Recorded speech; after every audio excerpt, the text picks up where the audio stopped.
ఉండడు. ఈ దేశంలో సంస్కరణలు తెచ్చిన ఆర్థిక సంస్కరణలు తెచ్చిన వ్యక్తి. అటువంటి ఆ మహనీయుని కాంగ్రెస్ పార్టీ కనీసం ఢిల్లీలో ఒక ఘాట్ కూడా కట్టకుండా పట్టించుకోకపోతే మరి ఆయనను గుండెకు హత్తుకొని పీవీ మన తెలంగాణ టీవీ అని చెప్పి ఆయనను గొప్పగా మరి మన తెలంగాణ బిడ్డ అని చెప్పి గుండెలకు హత్తుకొని మరి వారి గౌరవాన్ని పెంచే విధంగా శతాబ్ది ఉత్సవాలను జరపడం, హైదరాబాద్లో వారి ఘాట్ నిర్మించడం, వారికి భారతరత్న ఇవ్వాలని మన కేసీఆర్ గారు శాసనసభలో తీర్మానం చేస్తే మొన్న ఈ మధ్యనే కేంద్ర ప్రభుత్వం వారికి భారతరత్న ఇవ్వడం అంటే ఇది తెలంగాణ జాతికి తెలంగాణ ప్రజలకు దక్కినటువంటి గౌరవం.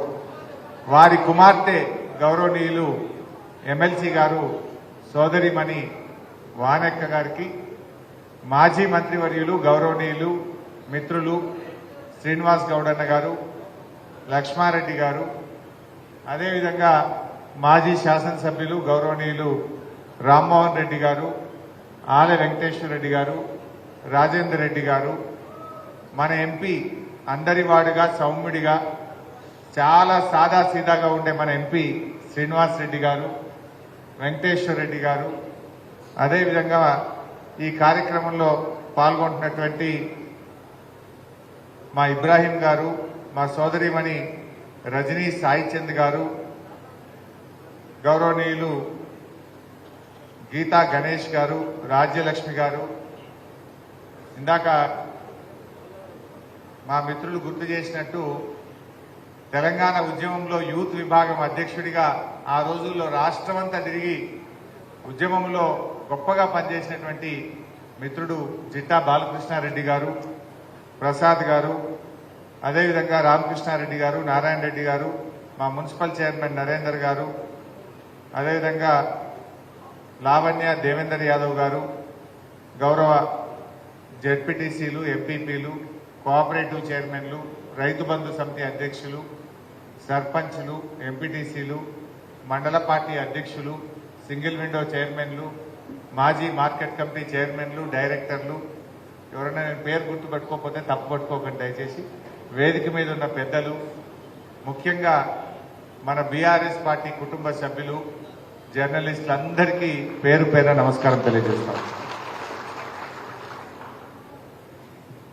ఇవాళ వస్తా ఉంటే ఫేస్బుక్ తెలుసు కదా మీకు, అది గుర్తు చేస్తుంది, పాత సంఘటనలు గుర్తు చేస్తుంటుంది. ఇవాళ ఒక ఉద్యమకారుడు, ఒక అమరుడు సిరిపురం యాదయ్య చనిపోయిన రోజు ఇవాళ. కరెక్ట్గా ఇవాళకి 14 ఏళ్ల క్రితం ఆనాడు చలో అసెంబ్లీ అనేటువంటి ఒక కార్యక్రమం జరుగుతూ ఉంటే, అంటే తెలంగాణ కోసం అసెంబ్లీలో తీర్మానం చేయాలని ఉమ్మడి ఆంధ్రప్రదేశ్ రాష్ట్రంలో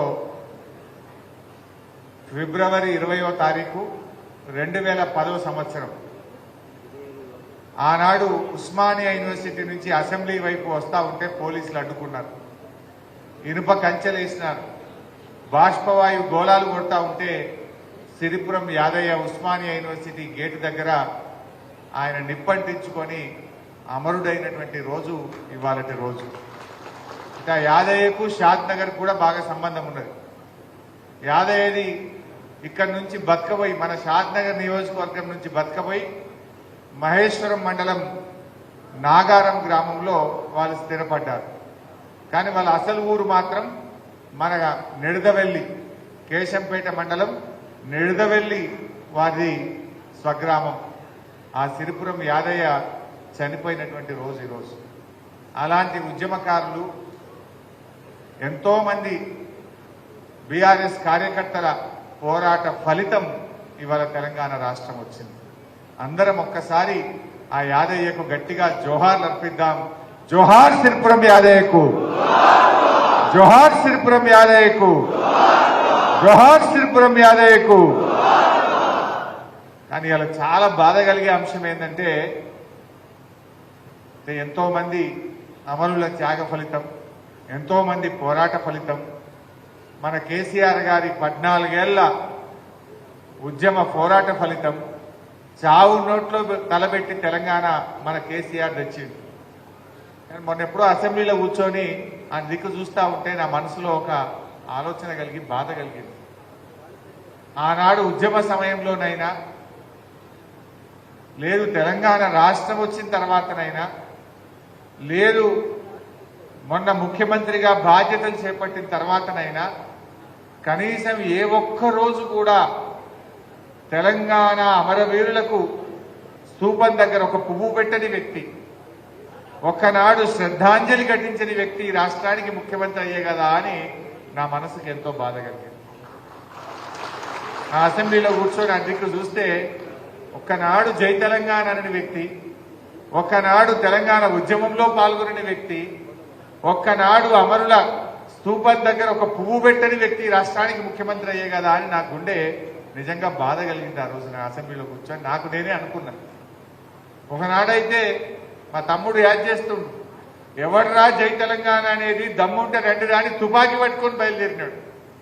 అటువంటి వ్యక్తి రాష్ట్రానికి ముఖ్యమంత్రి అయ్యే కదా అని నేను ఎంతో నాకు నేను ఆ అసెంబ్లీలో కూర్చొని నా మనసులో కొద్దిగా బాధపడ్డటువంటి సందర్భం. బట్ ఏదైనా ప్రజలు గొప్పవాళ్ళు, కాలం నిర్ణయిస్తారు. ఈ షాద్ నగర్ నియోజకవర్గం కూడా నిజంగా నేను ఇంత పెద్ద ఎత్తున మీరు వస్తారని అనుకోలే. మా అంజన్న నువ్వు వస్తేనే మీటింగ్ పెడతా అన్నాడు, నువ్వు వస్తావా రావా అన్నాడు. ఇక మా పటేల్ చెప్పినాక రానా తప్పకుండా వస్తా అని చెప్పిన. సో ఇంత పెద్ద ఎత్తున దాదాపు 2 అవుతున్నా ఒక్క కార్యకర్త కూడా కదలకుండా ఇంత పెద్ద ఎత్తున వచ్చినటువంటి మా షాద్ నగర్ ఉద్యమకారులకు కార్యకర్తలకు మరొక్కసారి శిరస్సు వచ్చి నమస్కారం తెలియజేస్తా ఉన్నాను. నిజంగా షాద్ నగర్ నాకు బాగా సంబంధం. ఆనాడు ఉద్యమంలో చూసేవాడిని.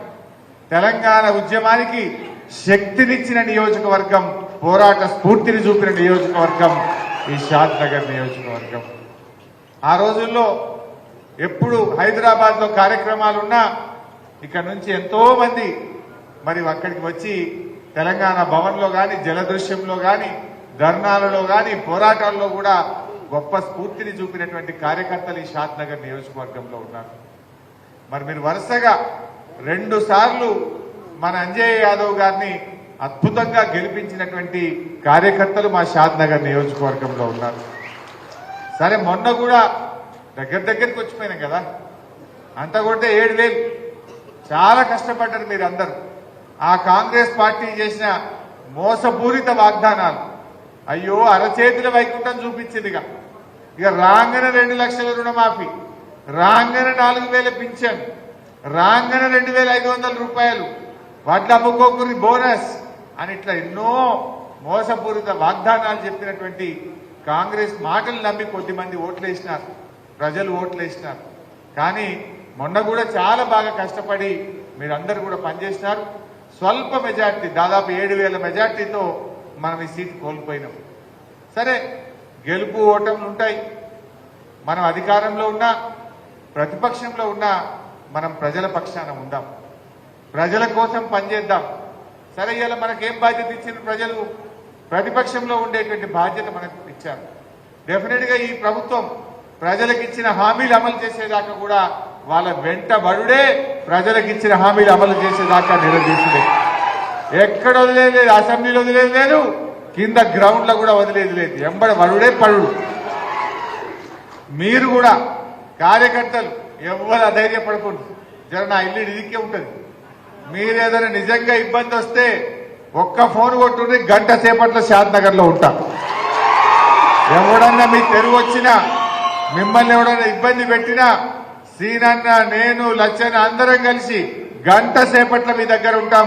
కంటికి రెప్పలాగా కాపాడుకుంటాం. ధైర్యంగా ఉండండి. ఎవ్వరు కూడా అధైర్యపడాల్సిన అవసరం లేదు. మీ మీద అక్రమ కేసులు పెట్టినా, దాడులు చేసినా, మిమ్మల్ని ఇబ్బంది పెట్టినా మేమున్నాం. మీరెవ్వరు కూడా అధైర్యపడాల్సినటువంటి అవసరం లేదు. తక్కువ మా 39 మంది ఎమ్మెల్యేలు ఉన్నాం. అవసరమైతే బస్ చేసుకొని వస్తాం అందరం కలిసి. ఎక్కడ కూడా మీరు వెనకడుగు వేసేదే లేదు. ముందుకు పోదాం మనం. అట్లా అనుకుంటే, నిజంగా మన కేసీఆర్ అట్లా అనుకుంటే ఇవాళ తెలంగాణ రాష్ట్రం వస్తుండేనావే. ఆనాడు 2001లో జై తెలంగాణ అన్ననాడు మన అందరు పిక్చర్లు లెక్క చూసిరు. ఇది వచ్చినట్ట అన్నారు. ఒక్కడిగా బయలుదేరిండు మన కేసీఆర్. మొత్తం తెలంగాణను చుట్టుముట్టి ఢిల్లీని కదిలించి తెలంగాణ తెచ్చిండు మన కేసీఆర్. ఎన్ని ఇబ్బందులే. ఆనాడు ఏమన్నారు? తెలంగాణ కోసం కొట్లాడితే ఇది పాల పొంగు అన్నారు, ఇది నీటి బుడగా అన్నారు, ఇది అమాసకు పుట్టింది పుణ్యానికి పోతుంది అన్నాడు ఒకడు, ఇది పుణ్యానికి పుట్టింది అమాసకు మాయమవుతుంది అన్నాడు ఇంకోడు. ఎన్నో మాటలు మాట్లాడింది. ఈ బక్క చిక్కాయితో అవుతుందా అన్నారు మన కేసీఆర్ని పట్టుకోండి. ఓ చంద్రబాబుకి ఎదురే లేదు, విజన్ 2020 అన్నారు, 30 ఏళ్ల ముఖ్యమంత్రి అన్నారు. చూడలేదా మనం? ఎంతమంది మన పార్టీని కేసులు పెట్టిండ్రు, ఇబ్బందులు పెట్టిండ్రు. అటు చంద్రబాబు అయితేమి, రాజశేఖర రెడ్డి అయితేనేమి, ఎన్ని ఒడిదొడుకులు వచ్చినా గట్టిగా నిలబడ్డం. ఢిల్లీని గదిలించి తెలంగాణ తెచ్చిన పార్టీ మన బీఆర్ఎస్ పార్టీ. చరిత్రలో ఉంటాం. ఎవరు తెచ్చిందా తెలంగాణ అంటే బీఆర్ఎస్ పార్టీ అంటారు, కేసీఆర్ అంటారు. మనందరికీ ఆ గౌరవం ఉంటుంది తప్ప ఈ రేవంత్ రెడ్డికో ఈ కాంగ్రెస్ పార్టీకో ఉంటుందా? ఏనాడన్నా జై తెలంగాణ అన్నో లైన్లు. అందువల్ల ఏనాటికైనా ఆ గౌరవం మనకే దక్కుతుంది. మనం ఆ స్ఫూర్తిని కొనసాగిద్దాం, కష్టపడి మంచిగా పనిచేద్దాం. అర్థం అయితేనే ఉన్నది. ఇప్పుడిప్పుడే చిన్నగా చర్చ మోపైంది ప్రజల్లో. అయ్యో ఏమైపోయాయి అని అనుకుంటలేరా జనం? ఇప్పుడు ఒకరొకరు ఇవాళ చర్చ చేస్తున్నారు. ముఖ్యంగా ఎన్ని మాటలు చెప్పిందే వాళ్ళు. ఈరోజు నా దృష్టిలో అయితే మనకు చిన్న స్పీడ్ బ్రేకర్ లాంటిది. రోడ్డు మీద పోతుంటాం, స్పీడ్ బ్రేకర్ వస్తే ఏమైతుంది? బండి కొద్దిగంతా స్లో అవుతుంది, దాటినాక పికప్ అవుతుందా లేదా? మనం కూడా గ్యారెంటీగా పికప్ అయ్యేది మనమే, మళ్ళీ రాష్ట్రంలో ప్రభుత్వంలోకి వచ్చేది కూడా మనమే. వాళ్ళ పరిస్థితి ఏందో మనం చూస్తారేమో. మొన్న అసెంబ్లీలో ఆగమాగం ఒక విషయం మీద ఒక ఐడియా లేదు. పోయిండ్రు ఢిల్లీలో ఆయనతో మన ప్రాజెక్టులన్నీ కృష్ణా రివర్ మేనేజ్మెంట్ బోర్డు అంటే ఢిల్లీకి అప్పచెప్తామని సంతకాలు పెట్టొచ్చింది. ఎవరైనా పెడతారే? 10 ఏళ్లు మన బీఆర్ఎస్ గవర్నమెంట్ ఉంటే మనం ప్రాజెక్టులు ఢిల్లీకి అప్పచెప్పలేదు. కానీ వీళ్ళు 2 నెలలు కాలే ఆయనతో పోయిండ్రు, సంతకాలు పెట్టిండ్రు, ఢిల్లీకి అప్పచెప్పొచ్చిండ్రు. అంటే మనం అడక తినే పరిస్థితి తెచ్చింది. ఇలా మళ్ళా బీఆర్ఎస్ పార్టీ ఉద్యమ పార్టీ లేచి నువ్వు గట్టెట్లు అప్పచెప్తావు, నీ సంగతి ఏందని గల్లా పట్టుకొని గట్టిగా అడిగితే అబ్బా మేమే బబ్బెబ్బే అన్నారు. మళ్ళీ ఏం చేసిర్రు? ఇక మేము ఇయ్యమని అసెంబ్లీలో తీర్మానం పెట్టింది. ఎందుకు పెట్టింది తీర్మానం? ఈ గులాబీ జెండా ఉన్నది కనుకనే ప్రాజెక్టులు ఇయ్యము అని అసెంబ్లీలో తీర్మానం పెట్టిండ్రు, వెనుకడుగు పట్టిండ్రు. నిజంగా మనం లేకపోతే ఉండునా? ఆయనతో ఢిల్లీకి అప్పచెప్పుతున్నారు, తెలంగాణ నోట్లో మట్టి పట్టుండే. నీళ్లు దొరకపోవు, కరెంటు దొరకపోవు, మంచి నీళ్లు ఉండకపోవు, కాలువ నీళ్లు ఉండకపోవు. కానీ ఇలా తెలంగాణ కోసం పుట్టిన పార్టీ బీఆర్ఎస్ ఉంది కనుకనే ఏం సంగతి బిడ్డ అని కేసీఆర్ నల్లగొండల గర్జించిండు. మనం అసెంబ్లీలో గట్టికి కొట్లంటే దెబ్బకు మనం తోక ముడిచింది. ఇది ఇందుకోసం మన కేసీఆర్ ఉండాలి, ఇందుకోసం మన గులాబీ జెండా ఉండాలి. తెలంగాణ ప్రయోజనాల విషయంలో, తెలంగాణ హక్కుల విషయంలో ఏనాటికైనా ఈ గులాబీ జెండాకు ఉన్నటువంటి ప్రేమ ఈ కాంగ్రెస్ అనుకుంటది, ఈ బీజేపీ అనుకుంటది. వానికి రాజకీయాలంటే వాళ్ళ అధికారం కోసం ఆడతారు. వాళ్ళకి రాజకీయాలు ఒక గేమ్ లాగా ఉంటాయి వాళ్ళకి. కానీ మనకు రాజకీయాలంటే తెలంగాణ ప్రజల ప్రయోజనాలు, తెలంగాణ ప్రయోజనాలే కోసమే ఇవాళ మనం రాజకీయం చేస్తాం. మనం ఆ ప్రయోజనాల కోసమే పుట్టిన పార్టీ ఇవాళ మన బీఆర్ఎస్ పార్టీ. అందులో మనము గట్టి కొట్లాడదాం. ఎన్ని డ్రామాలు ఆడింది? 6 గ్యారెంటీలు అన్నారు. 6లో ఉన్నాయన్ని 13 ఉన్నాయి. యాక్చువల్గా వాళ్ళ అన్ని 420 హామీలు, 420 హామీలు ఉన్నాయి అన్ని కలిపితే. 6 గ్యారెంటీల్లో 13 ఉంటాయి. 13 ఉంటే 2 అయిపోయినాయని అబద్ధాలు ఆడుతున్నారు. వాస్తవానికి మహిళలకు సంబంధించి 3 ఉన్నాయి కార్యక్రమాలు. ఒకటి నెలకు 2500 ఇవ్వాలి, రెండోది 500కి సిలిండర్ ఇవ్వాలి, మూడోది ఉచిత బస్సు ఇవ్వాలి. మూడింట్లో ఒకటి ఇచ్చిండు, అయిపోయింది అంటాడు. నువ్వు 2500 ఇస్తే కదా నేను అయిపోయింది. ఇచ్చినవా 2500? మన తెలంగాణలో 18 ఏళ్లు నిండిన మహిళలు ఎంతమంది ఉన్నారంటే దాదాపు 1,50,00,000 మంది మహిళలు ఉన్నారు. మరి వీళ్ళందరికీ 2500 ఇవ్వాలంటే బడ్జెట్లో మన పైసలు పెట్టిండా? పెట్టలే, ఉత్తదే చేసింది. అంటే రేపు దాంట్లో ఎట్లా కోతలు పెట్టాలి, ఎట్లా ఎగబెట్టాలని వంటలు వండే పరిస్థితిలో ఉన్నారు. ఊకుంటామా మనం? రేపు గ్యారెంటీగా ప్రతి 18 ఏళ్లు నిండిన వాళ్ళకి ఇవ్వాల్సిందే అని ఈ కాంగ్రెస్ ఎమ్మెల్యేలను గల్లీలో పట్టుకుంటాం, మన ప్రభుత్వాన్ని అసెంబ్లీలో పట్టుకుంటాం. ఇడిస్తామా మనం? ఎందుకంటే మీరు ఆలోచించండి, వాళ్ళు బాండ్ పేపర్లు పంచారు, నోటరీలు చేసి పంచలే. ప్రజలు నమ్మటట్టు లేరని బాండ్ పేపర్లు తీసుకుపోయి ఇంటింటికి ఇచ్చి, ఇగో మేము గెలిస్తే బాండ్ పేపర్ ఇస్తున్నాం, 2500 ఇస్తాం, 2 లక్షల మాఫీ చేస్తాం, చేసిండ్రా? బాండ్ పేపర్లు వంచిండ్రు, ప్రజల్ని మోసం చేసిండ్రు. ఇవాళ ఈ కాంగ్రెస్ పార్టీ హిమాచల్ ప్రదేశ్ రాష్ట్రంలో 10 గ్యారెంటీలని అక్కడ మోసం చేసింది, కర్ణాటకలో 5 గ్యారెంటీలని మోసం చేసింది, తెలంగాణకు వచ్చి 6 గ్యారెంటీలని ఇక్కడ మోసం చేసింది. మీ ఓట్లేసిన ప్రజలకు ఇవాళ మోసం చేస్తున్నటువంటి పార్టీ ఇవాళ కాంగ్రెస్ పార్టీ. మనందరం రైతు బిడ్డలవి. ఇలా రైతులకు ఎన్ని విషయాలు చెప్పిందే. ఎవరైనా అప్పు తెచ్చుకోకపోతే జల్దీ పోయి తెచ్చుకోరు, జల్దీ పోయి తెచ్చుకోరు. బ్యాంకుల 9 తారీఖు నాడు మొదటి సంతకమే రుణమాఫీ అన్నారు. ఆయన మాత్రం ఓపిక లేదా. 9 తారీఖు ప్రమాణం చేస్తా అని చెప్పినప్పుడు 7 తారీఖే చేసిండు, 2 రోజులు ముంగట చేసిండు. అంటే ప్రమాణ స్వీకారానికి మాత్రం తొందరపడ్డాడు, గ్యారంటీలు అమలు చేయమంటే మాత్రం ఆలస్యం చేస్తుండు. కుర్చీ దక్కనీకేమో 2 రోజులు ముంగటికి వచ్చినావు, గ్యారంటీలు అమలు చేయమంటే వెనకకు పోతున్నావు. ఇంత అర్థమైతలేదా మనకు? మరి 7 9 తారీఖు, డిసెంబర్ 9, జనవరి 9, ఫిబ్రవరి 9, మార్చి రానే బట్టి మరి 2 లక్షల రుణమాఫీ ఆడవా? ఇంకేమన్నారు రైతులకు? ఆ రోజు నేను రైతు బంధు డబ్బులు వచ్చినాయి, ఎల్లుండి పొద్దుగాల పైసలు పడతాయి, సోమవారం అనగానే ఎలక్షన్ కమిషన్ కు కంప్లైంట్ చేసింది. ఇప్పుడు పైసలు వేయొద్దని ఎలక్షన్ కమిషన్ కు ఫిర్యాదు చేసింది. అంతేకాదు ఇప్పుడు వస్తే 10,000, మేము వస్తే 15,000 పడతాయి అన్నాడు. అనలేదా? 9 తారీఖు దాటితే 15,000 పడతాయి అన్నాడు. మరి ఇప్పుడు 15,000 10,000 కొండ 4 మంది వేస్తే ఉన్న 4 పోయిందట. 15 వాళ్ళే 10 పడ్డాయా? మరి ఇప్పటికి 3 ఎకరాలను కూడా పడకపోయా. ఎప్పుడన్నా కేసీఆర్ ఉన్నప్పుడు ఇట్లా అయిందా? నేను మీకు చిన్న నా అనుభవం చెప్తా. ఒకసారి కరోనా వచ్చింది, మనందరికి తెలుసు, 2 ఏళ్ళు వరుసగా. అది ఎండాకాలం వచ్చింది కరోనా. కరోనా అయిపోయింది, జరంత తగ్గుముఖం పట్టింది. కేసీఆర్ గారు వ్యవసాయ శాఖ మన నిరంజన్ రెడ్డి గారిని, అధికారులను, మా ఆర్థిక శాఖ అధికారులు అందరినీ మీటింగ్కి పిలిచింది. పోయినాం. మరి మే నెల అయిపోయిందా, జూన్ వస్తున్నది, ఋతుపవనాలు వస్తున్నాయట, 6-7 తారీఖు చినుకులు పట్టాయట, మరి రైతు బంద్ వేయాలి కదా, తయారు చేసిండ్రా అన్నాడు. అంటే వాళ్ళందరూ లేచి ఆఫీసర్లు, ఎక్కడ సార్ కరోనా వచ్చే 45 రోజులు లాక్డౌన్ అయినా, ₹1 ఆమ్దాన్ లేదు, ఖజానాలో పైసలు లేవు సార్ అన్నాడు. ఆర్థిక శాఖ అధికారులు, ఈసారి కష్టమే సార్ రైతు బంద్ ఇచ్చు టైం మీద అన్నాడు. అంటే మన కేసీఆర్ ఒక మాట అన్నాడు, ఏమయ్యా మా గరీబ్ గారు రైతులే దొరికినారా మీకు? మంత్రుల జీతాలు బంద్ పెట్టు, ఎమ్మెల్యేల జీతాలు బంద్ పెట్టు, ఉద్యోగస్తుల జీతాలు బంద్ పెట్టు, బిల్లులు బంద్ పెట్టు, రైతుకు మాత్రం రైతు బంద్ ఇవ్వాల్సిందే అన్నాడు. వాన చినుకు పడే లోపు రైతు బంధు పడాల్సిందే అని చెప్పి కేసీఆర్ చెప్తే పడ్డాయా లేవా పైసలు మనకు? అప్పుడు కరోనా వచ్చినప్పుడు కేసీఆర్ రైతు బంధు ఇచ్చింది, కానీ ఈ గవర్నమెంట్ కు ఎందుకు రైతు బంధు ఇయ్య చేత కాలేదని నేను అడుగుతా ఉన్నా మీ రైతుల పక్షాన. ఎందుకు చేతనైతుందండి? కరోనా వచ్చి లాక్డౌన్ వస్తే కేసీఆర్ ఇచ్చిండు, ఇప్పుడు ఏమైంది నాయన నీకు ఇవ్వడానికి? కాంట్రాక్టర్లకు బిల్లులు ఇవ్వడానికి మాత్రం చేతులు వస్తున్నాయి, మా రైతులకు రైతు బంధు ఇయ్య చేతనైతే లేదా అని నేను అడుగుతా ఉన్నా. రైతు బంధు ఎగబెట్టి రుణమాఫీ మాట తప్పిరి. అయ్యో వడ్లమ్మకోకురి ఇక బోనస్ ఇస్తాము అన్నారు. ఇచ్చిన అరే బోనస్? వానకాలం బోనస్ ఇయ్యలే, ఇప్పుడు యాసంగి వడ్లు వస్తాయి, ఇంకో నెల రోజులైతే వడ్లు మోపైతాయి, వస్తాయి కదా. ఇప్పుడు యాసంగి వడ్లకు బోనస్ ఇవ్వాలన్నా వద్దా? ఖచ్చితంగా బోనస్ ఇవ్వాల్సిందే.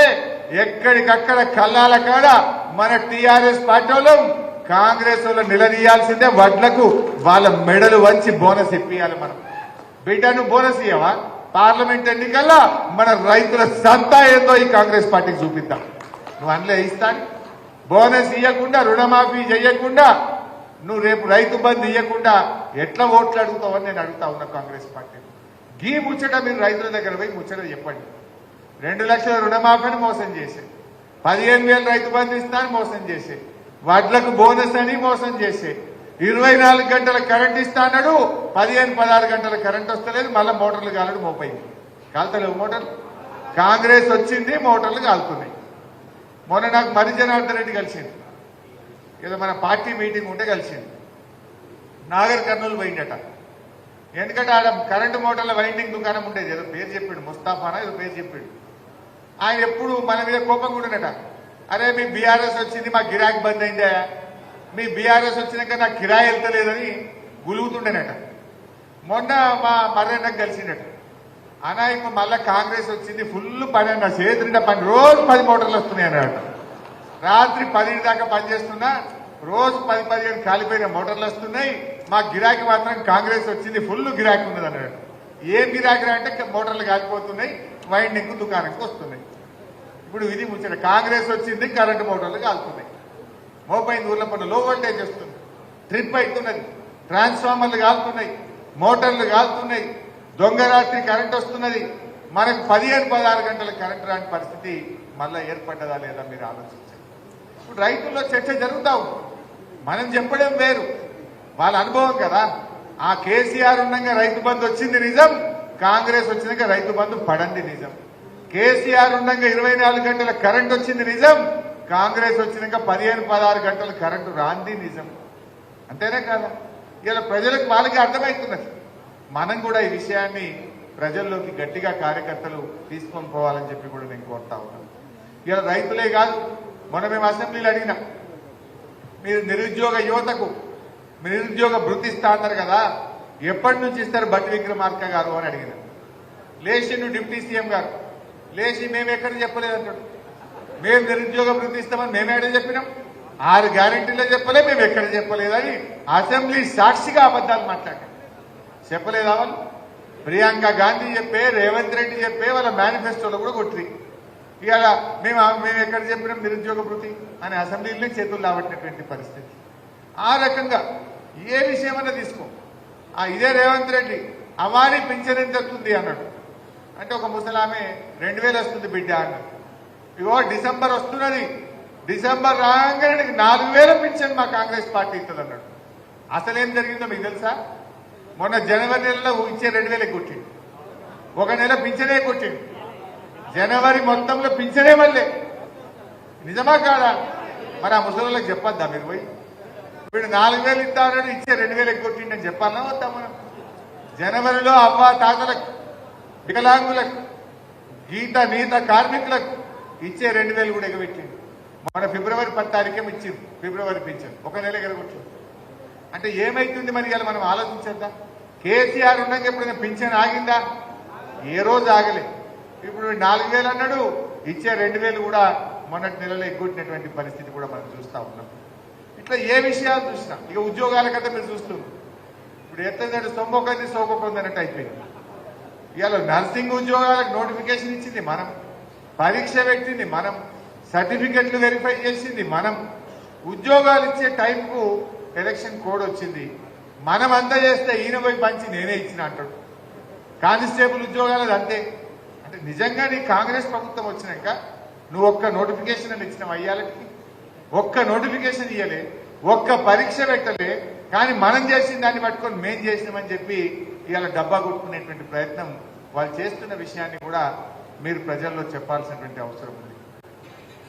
అంటే ముఖ్యంగా ఇలా వాళ్ళ పరిస్థితి ఎట్లయిందంటే అసెంబ్లీలో మీరు చూస్తా ఉన్నారు, హామీల అమలు గురించి మేము ఎక్కడ అడుగుతామో అని ఓ శ్వేతపత్రాల పేరుతో డ్రామా పెట్టారు. శ్వేతపత్రాలు అనేటువంటి ఒక కాకమ్మ కథలు పెట్టి తమ హామీల అమలు నుంచి తప్పించుకోవడం, ప్రజల యొక్క అటెన్షన్ డైవర్ట్ చేసేటువంటి ప్రయత్నం చేస్తా ఉన్నారు. ఎన్నికల ప్రచారంలో అబద్దాలే, నిండు అసెంబ్లీలో కూడా అబద్దాలే మాట్లాడింది. దొరకవట్లే నేను ఒక్కొక్క పేజీలో ఉన్న అబద్దాలను తీసి చదువుతుంటే ఒక్కడన్నా మళ్ళీ లేస్తే ఒట్టు అది ఇచ్చిపెట్టి నన్ను దిట్టుడు పెట్టిరు, అది ఇచ్చిపెట్టి నన్ను దిట్టుడు పెట్టిరు. అరే ఈ పేజీలో అబద్ధం ఉన్నది, ఈ పేజీలో తప్పున్నది, ఈ పేజీలో తప్పున్నదని ఒకటొకటి దొరకబట్టి చదువుతుంటే ఒక్కడన్నా దాని మీద మాట్లాడతలేడు. నన్ను దిట్టుడు పెట్టిరు, కేసీఆర్ సార్ని దిట్టుడు పెట్టిరు. తిట్టుడు కాదు కదా, మీరు గవర్నమెంట్ లో ఉండి ఒక అసెంబ్లీకి ఇచ్చిన పుస్తకంలోనే తప్పులు తడకగా ఉంటే, అబద్దాలు ఉంటే మీరు పాలన ఏం చేస్తారు? ఆనాడు ఎలక్షన్ ప్రచారంలో అబద్దాలే, ఇలా గవర్నమెంట్ లోకి వచ్చినాక కూడా అబద్దాలు తప్ప నిజాయితీ లేదు. నిజంగా ఈ ప్రభుత్వానికి హామీలు అమలు చేసే నిబద్ధత లేదు, అబద్దాలు తప్ప నిబద్ధత లేని గవర్నమెంట్ ఈనాడు రాష్ట్రంలో ఉన్నటువంటి కాంగ్రెస్ గవర్నమెంట్. అయితే ఈ విషయాలను మనం కూడా ప్రజల్లోకి తీసుకుపోదాం. నాకు నమ్మకం ఉన్నదే, జర టైం పట్టుండొచ్చు. మీరు రేపు మీ sarpanch election, councillor election, ZPTC election వచ్చే వరకు ఇంకో 6 నెలలో 7 నెలలో పడుతుంది. అప్పటికైతే మిమ్మల్ని దొరకబట్టి ఏడుందరు టీఆర్ఎస్ అని చెప్పి జనం వరుస పెట్టి మిమ్మల్ని గెలిపించేటువంటి పరిస్థితి ఉంటుంది. జర చూస్తున్నారు పబ్లిక్ 3 నెలలు అయింది కదా ఇంకేమైనా చేయకపోతాడా ఏమన్నా కాకపోద్దా అన్నట్టున్నది. చర్చ స్టార్ట్ అయింది. అయ్యో పడకపోయా అని కడుపులు అనుకుంటున్నారు కానీ ఇంకా షురు కాలే. జర్ర ఒక 6 నెలలు ఏడాది అయితేనా బీఆర్ఎస్ వాళ్ళు అంటే ఏందో అన్ని అర్థమైతాయి. నిజంగా ఇందాక అంజనే చెప్పిండు, మా ఒక మిత్రుడు మాట్లాడుతూ పంచాయత్ సెక్రటరీ ట్రాన్స్ఫర్ చేయలేన్నాడు మా రెడ్డి సాబ్.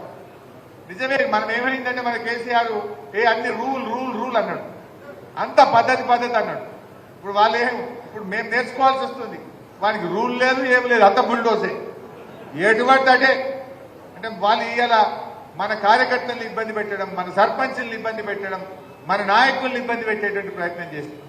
కానీ మనం ఎన్నడూ ఆ పని చేయాలి. తెలంగాణలో బాగు చేయాలని ఆలోచన చేసింది కేసీఆర్.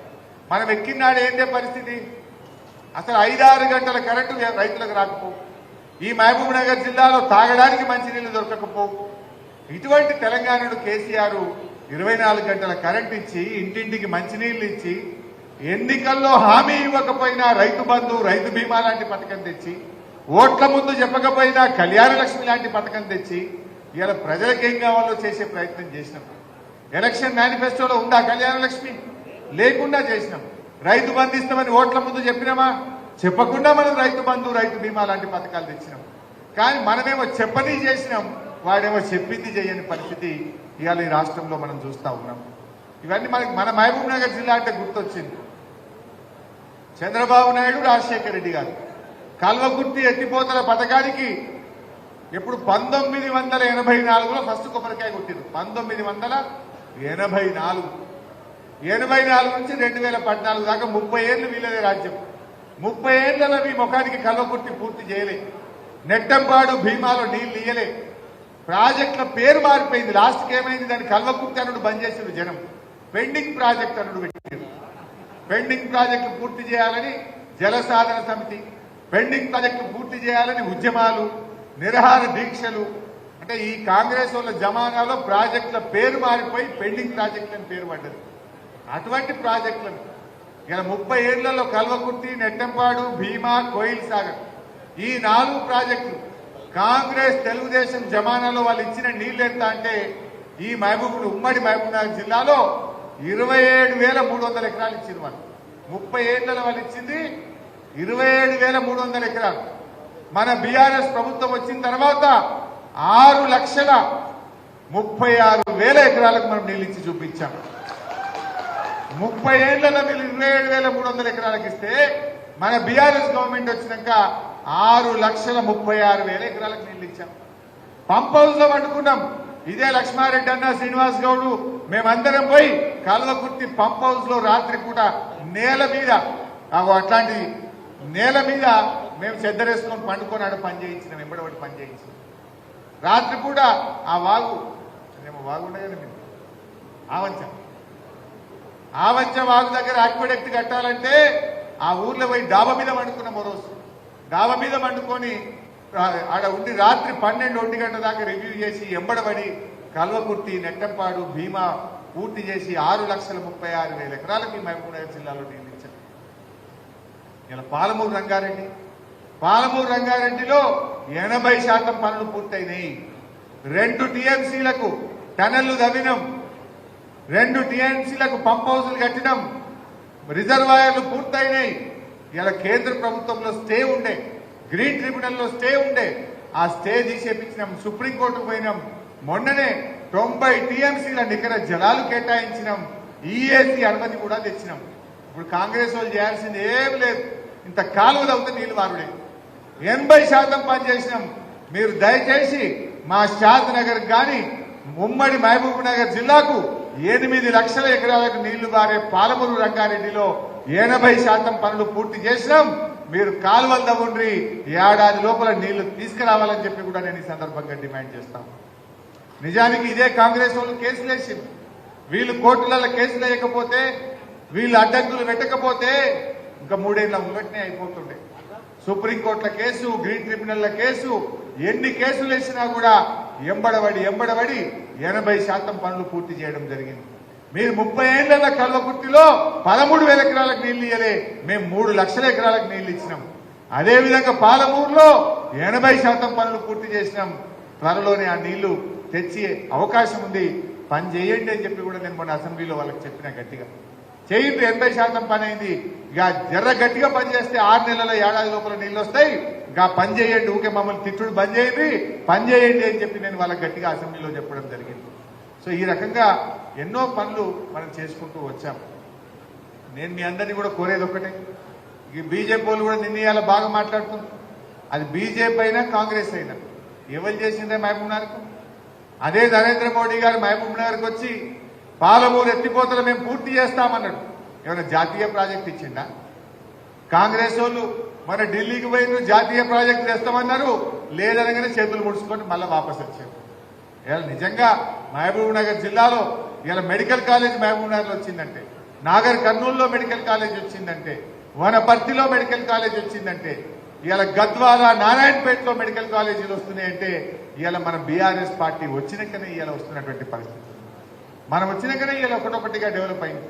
మన షాద్ నగర్ కు 100 పడకల ఆసుపత్రి ఇచ్చుకున్నాం, జడ్చర్లకు 100 పడకల ఆసుపత్రి ప్రారంభించుకున్నాం. ఈ రకంగా విద్యలో వైద్యంలో బ్రహ్మాండమైనటువంటి అభివృద్ధిని మన పార్టీ సాధించినటువంటి విషయాన్ని కూడా నేను మీకు గుర్తు చేస్తా ఉన్నా. సరే, ఈరోజు మనం గట్టిగా పనిచేయాలి. వాళ్ళు ఏదో మార్పు మార్పు అన్నారు. ఏ మార్పు తెచ్చింది తెలుసు కదా? 21 మంది ఆటో డ్రైవర్లు చచ్చిపోయారు. ఇప్పటికి ఈ రాష్ట్రంలో 21 మంది ఆటో డ్రైవర్లు ఇలా చంపిన చరిత్ర ఈ కాంగ్రెస్ పార్టీ. ఇలా వాళ్ళని పట్టించుకోండియా, ఆటో డ్రైవర్లకు నెలకు 10,000 ఇయ్యండి, వాళ్ళని కాపాడుంటే ఈ ప్రభుత్వానికి చీమగుట్టినటువంటి పరిస్థితి లేదు. మార్పు అన్నారు, 24 గంటల కరెంటు పోయింది, 15 గంటలకు వచ్చింది. మార్పు అన్నారు, జనవరి నెల పింఛనే ఎగ్గొట్టిండ్రు, 4,000 పోయింది, ఉన్న పింఛన్ ఎగ్గొట్టినటువంటి మార్పు వచ్చింది. ఇలా మార్పు అన్నారు, పడే రైతు బంధు పడకుండా చేసింది. ఇదేనా మార్పు అంటే? పడే రైతు బంధు బంద్ అయింది, వచ్చే కరెంటు బంద్ అయింది, వచ్చే పింఛన్ ఎగరగొట్టిండ్రు. ఇంత ఆటో డ్రైవర్లను రోడ్డు మీదకి తెస్తారు, 21 మందిని చంపుతారు. ఇప్పటికి వాళ్ళని కాపాడుతున్నాయా అంటే సీమగుట్టినట్టు కూడా లేకపోయారు. సో ఈ రకంగా వాళ్ళు పనిచేస్తూ ఉంటారు. రేవంత్ రెడ్డి గారు ఎంతసేపు మీరు చూస్తున్నారు, అసెంబ్లీలో కూడా నేను అదే చెప్పిన మొన్న రోజు, అరే ఊకే వ్యంగ్యం బంద్ చేయవా, బూతులు బంద్ చేయవా, రైతుల మీద ప్రేమ చూపి అని చెప్పిన. రేవంత్ రెడ్డి గారికి బూతులు తప్ప రైతుల మీద ప్రేమ లేదని, రైతుల గురించి ఆయన ఆలోచించినటువంటి పరిస్థితి లేదు. ఇవన్నీ కూడా ప్రజలు కూడా గమనిస్తూ ఉన్నారు. మనం కూడా ఈ విషయాన్ని కార్యకర్తలుగా ప్రజల్లోకి తీసుకుపోవాలి. పార్లమెంట్ ఎన్నికలు కూడా మనకు చాలా ముఖ్యం. దయచేసి పార్లమెంట్ ఎన్నికల్లో కూడా మీరు కొంచెం కష్టపడి పనిచేయండి. ఇది మన అందరి భవిష్యత్తు. మనకి ఎమ్మెల్యే గారు లేకపోయారు, ఒక ఎంపీ ఉన్నాడు అనుకో, ఏదైనా ఎంఆర్ఓ దగ్గరనో ఓ సిఐ దగ్గరనో ఒక ఆఫీసర్ని పిలిచి మాట్లాడాలంటే మనకు ప్రోటోకాల్ ఉంటుందా ఉండదా? రేపు ధైర్యం ఉంటుందా ఉండదా? మనకు ఏదైనా ఆపద పడితే మన ఎంపీ సాబ్ వచ్చి కూర్చోడా మన దగ్గర? అందువల్ల జరిగింది, కానీ అందరికి కూడా కష్టపడాలి. ఎట్టి పరిస్థితుల్లో మహబూబ్ నగర్ లో గులాబీ జెండా ఎగిరేయాల్సిందే. దానికి అందరూ కార్యకర్తలు సిద్ధం కాదు. ప్రజలకు కూడా చెప్పాలి ఇంకో మాట. ఇప్పుడు కాంగ్రెస్ ఏమైనా ఢిల్లీలో గెలిచినట్టున్నారే. మొన్నోసారి ఆమె చెప్పింది మమతా బెనర్జీ గారు. ఏం చెప్పింది మమతా బెనర్జీ? మీ ముఖానికి 40 సీట్లు తెచ్చుకోండి రా భయ్యన్నది, 40 ఎంపీలు గెలిపించుకోండి రా భయ్యన్నది. అంటే ఈ రోజు కాంగ్రెస్ కి 57 ఎంపీలు ఉన్నాయి. 57 ఇప్పుడు ఉన్నాయి కాదు కదా, 40 కూడా రావు అన్నది. మరి 40 ఎంపీలతో ఢిల్లీలో గవర్నమెంట్ వచ్చేది కదా? వస్తానే రాదు. మరి అటువంటి కాంగ్రెస్ కోటేస్తే ఏమొస్తుంది? ఇలా గల్లీలు ఎవడున్నా ఢిల్లీలో ఎవడున్నా తెలంగాణ కోసం గొంతు విప్పేది పోరాడేది మన బీఆర్ఎస్ ఎంపీలు మాత్రమే. బీఆర్ఎస్ ఎంపీలు ఉంటేనే రేపు ఢిల్లీలో కొట్లాడతారు, గల్లీలో కొట్లాడతారు. కాంగ్రెస్ మెడలు వచ్చి 6 గ్యారెంటీలు అమలు చేయించాలంటే, 2 లక్షల రుణమాఫీ జరగాలంటే మనము బీఆర్ఎస్ ఎంపీని గెలిపియాలి. రైతులకు చెప్పాలి మనం, వీడు 2 లక్షలు ఇస్తానని December 9 ఇయ్యలే, 15,000 ఇస్తానని ఇయ్యలే, బోనస్ ఇస్తానని ఇయ్యలేదు. మరి వీళ్ళు ఇయ్యాలంటే ఎంపీ ఓడగొట్టనే మనకి బుద్ధి వస్తుంది. ఎంపీ ఓడగొట్టనే కాంగ్రెస్ వాళ్ళు కళ్ళు తెరుస్తారు, మనకు 2 లక్షల రుణమాఫీ వస్తుంది. మహబూబ్ నగర్ ఎంపీ బీఆర్ఎస్ వాళ్ళు గెలిస్తేనే కాంగ్రెస్ వాళ్ళు కళ్ళు తెరుస్తారు. ఎందుకు? నీకు ఓటేసి నేను గెలిపించినాం, ఏం చేసినాం? మరి నీ మాట నిలబెట్టుకోలే కదా. అందుకోసం మనం గుణపాఠం చెప్పాలి. కాంగ్రెస్ ఓడించి బీఆర్ఎస్ ని గెలిపిస్తేనే మీకు 2 లక్షల రుణమాఫీ అవుతుంది, మీరు గెలిపిస్తేనే బోనస్ వస్తుంది అనే ముచ్చట మనం రైతులకు అర్థమయ్యేటట్టు చెప్పాలి. సంఘటితం కావాలి. ఏం అధైర్యపడకండి. ఖచ్చితంగా భవిష్యత్తు మనదే. ఇది నిజం, ఇది సత్యం. అలా అనుమానం కూడా అవసరం లేదు. ఖచ్చితంగా జరిగేది ఇదే. మనకు ఇంత పెద్ద బలగం ఉన్నది, ఇంత పెద్ద పని చేసిన వాళ్ళం, తెలంగాణ తెచ్చిన వాళ్ళం, మనం గెలవకపోవడమే. అందువల్ల మీరు కార్యకర్తలు ఎవరి ఊర్లో వాళ్ళు కొంచెం కష్టపడండి. ఇప్పుడు మాకు కూడా కొన్ని తెలిసి వచ్చినాయి. ఉన్న దాచుకునేది ఏమున్నది, అందరు చెప్పింది. ఏదైనా మేము కూడా కొన్ని తప్పులు అయినాయి, ఒప్పుకోవాల్సిందే. ఇంకా రైతు బంధు ఇచ్చేది ఉంటే మీ చేతులకి ఇచ్చేది ఉండే. 5 లక్షల రైతు బీమా చెక్ ఇస్తే నువ్వు తీసుకుపోయి ఇస్తే ఇలా మన పట్టాన బాగుంటుండే. మనము ఏ స్కీమ్ ఇచ్చినా, ఇంకా పింఛన్ ఇచ్చినా, రేషన్ కార్డు ఇచ్చినా, ఇంకా కేసీఆర్ కిట్ ఇచ్చినా మీ చేతులకే ఇప్పించేది ఉంటే ఇలా మనకు చాలా ఇంకా వజన్ పెరుగుతుండే. కొన్ని తెలిసి వచ్చినాయి మాకు కూడా. జర మీ గౌరవం పెంచుకునేది ఉండే. ఇంకా పంచాయత్ సెక్రటరీ, ఇంకా ఆఫీసర్లను కొంచెం గట్టిగా మా కార్యకర్తలకు విలువించేటట్టు మనం చేసుకునేది ఉండే. మనం ఎంతసేపు పని పని పని పని మీద పడ్డం తప్ప కొంత మన సంసారాన్ని కింది చేసుకున్నాం. ఇప్పుడు అర్థమైంది. తప్పకుండా భవిష్యత్తులో మీ గౌరవం పెంచుకునేటట్టు, కార్యకర్తల గౌరవం పెరిగే విధంగా భవిష్యత్తులో తప్పకుండా మేము కూడా అన్ని జాగ్రత్తలు తీసుకొని పనిచేస్తాం. ఏదైనా అనుభవం మీద నేను నేర్చుకుంటాం. 14 ఏళ్ళే ఉద్యమం వెనక తిరిగినాం. ఉద్యమం అయిపోయి గవర్నమెంట్ వచ్చినాక నీళ్ళు ఎట్లా, కరెంట్ ఎట్లా, రైతు బంధు ఎట్లా అని దీనెనక పడ్డం తప్ప మన సంసారం మనం చూసుకోలే. సరే, మీకు జరంత కోపం వచ్చింది, కింది మీద అయింది, అర్థమైంది. ఇక జర ఆ కోపం వదిలేయింది, మనసులో ఉన్న బాధను తీసేయింది. కలిసి కొట్టాడదాం, మహబూబ్ నగర్ జిల్లా మీద గులాబీ జెండా ఎగరేసుకుందాం. జై తెలంగాణ, జై తెలంగాణ. కాంగ్రెస్ పార్టీ ఇచ్చిన హామీలపై ఏ విధంగా పోరాడాలి, ఎట్లా స్పందించాలి, అదేవిధంగా రాబోయే ఎంపీ ఎలక్షన్ ఎట్లా పోరాడాలి, ఎట్లా ఉద్యమాలి అని వివరంగా తెలిపి మనకు ధైర్యం ఇచ్చిన పెద్దలు గౌరవులు హరీష్ రావు గారికి ధన్యవాదాలు తెలుపుతూ ఇప్పుడు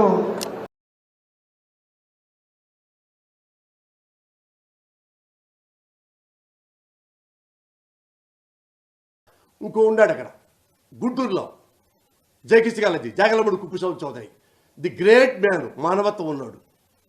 పేదవాళ్ళకి కమ్మ